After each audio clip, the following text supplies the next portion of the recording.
Senator Grassley, you are recognized. Thank you. If I could, just as a matter of saying how I've made my point that there's a lot of things in the tax code that anybody can take advantage of, we have the Gingrich-Edwards loophole, and I think I ought to point out that it's been very public, it's a matter of public record, that President Biden himself aggressively took advantage of it to save himself as much as $500,000. I want to ask my first question of Dr. McBride. Some have argued that the Tax Cut and Jobs Act advantaged multinational companies at the expense of U.S. domestic companies. However, recent studies by researchers at Duke University and elsewhere actually found tax reform primarily benefited domestic firms and likely reduced incentives to shift earnings overseas. I'd like to have you elaborate on whether or not our tax reform laws, that specific law, encourage more business investment in the United States. Certainly. That was the purpose of the law. The Tax Cuts and Jobs Act explicit purpose was to incentivize greater investment and to deal with, in particular, with the very high corporate tax rate that existed prior to the law at 35% federal corporate tax rate that combined with state corporate taxes that gave the U.S. The highest corporate tax rate in the OECD, and that corresponded to high effective tax rates as well, according to several studies. It resulted in all sorts of distortions and behaviors that were very clear, showing up in news stories of the day. I was studying tax at the time at Tax Foundation and seeing the wave of inversions, for instance, that were occurring in direct response to that very high corporate tax rate. Inversions are where corporations change their location of their headquarters for tax purposes. So major brand name companies in the U.S. were changing their headquarters locations to exit the U.S. And get out from under the very high corporate tax rate, as well as the burdensome tax on foreign income that applied prior to the law. So there was also an attempt to address that effect that was causing, for instance, corporate profits to be locked out of the U.S. and a variety of games being played in regards to foreign income. So there were reforms there as well.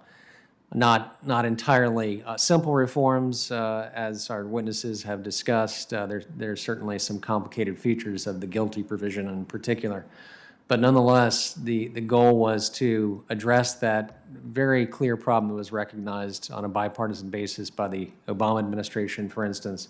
We had a real problem with competitiveness in the corporate tax, and the solution was to get the corporate tax rate down to somewhere close to the middle of the range found in OECD countries, and that meant bringing it down dramatically. So it's at 21% currently, and including state-level corporate taxes, giving the combined rate somewhere close to 26%. That remains slightly above average for OECD countries, which in the OECD the average is about 24%. The average EU country has a corporate tax rate of about 22%, I believe.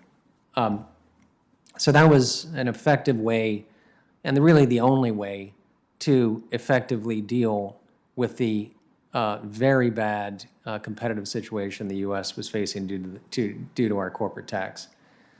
So the law succeeded in that regard, did lots of other things, but that was its major success, I would say. The CBO, for instance, and several other researchers, including us and other modelers, found that the effect of that, in particular lowering the corporate tax rate, as well as improving the base of the corporate tax and the pass-through business tax, improving the base by allowing companies to immediately write off investment in equipment. That's bonus depreciation. So improving the base of the tax and lowering rates combined had the effect of lowering the marginal effective tax rate on investment in the U.S., on domestic investment. So the prediction, according to the CBO, us and others, was that this would boost investment. And that's in fact what we saw. In 2018, there was a large surge in investment, particularly in IP investment. It faded towards the end of 2018 and into 2019. There's several other policies, of course, that confound the issue, other policies and other issues. One was the trade war that was kicked off in 2018, as well as the higher tax rates implemented by the Fed, interest rates by the Fed. And then, of course, in subsequent years, we had all sorts of other confounding effects, including a pandemic. But we can look at the pre-pandemic year of 2019 and see that the economy was in fantastic shape, actually, by many measures. Not very difficult to identify what portion of that is attributable to the law, to the tax law. But there was, in fact, the lowest unemployment rate in 50 years, particularly low, the lowest on record for minorities. For instance, real wages were growing at the fastest pace in over a decade. So very, very clear the economy was in great shape following the law, but again, empirically very difficult to identify what portion of that is attributable to the Tax Cuts and Jobs Act.